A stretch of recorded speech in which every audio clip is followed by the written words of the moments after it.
Royal Challenger Bangalore trophy জেতার পরে বেরিয়ে আসলো এবারে আসল তথ্য। রয়্যাল চ্যালেঞ্জার ব্যাঙ্গালোর ট্রফি জেতার পরে কি করেছিল সেই ট্রফির সাথে।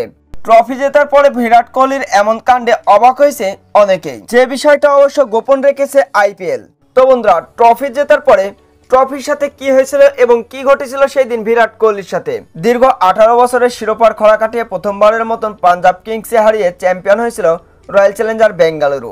তবে রয়্যাল চ্যালেঞ্জার বেঙ্গালুরু চ্যাম্পিয়ন হওয়ার পরে যখন তাদের ট্রফি দেওয়া হয়, ট্রফিটা নিয়ে অমনি বিরাট কোহলি ট্রফির ওপরকার ঢাকনাটা খুলে বিরাট কোহলি দেখছিলেন এই ট্রফিটার ভিতরে আসলে কি আছে, যে ট্রফিটার জন্য এত অক্লান্ত পরিশ্রম করে থাকেন প্লেয়াররা, এছাড়াও জীবন বাজি রেখে খেলে থাকেন ক্রিকেটাররা।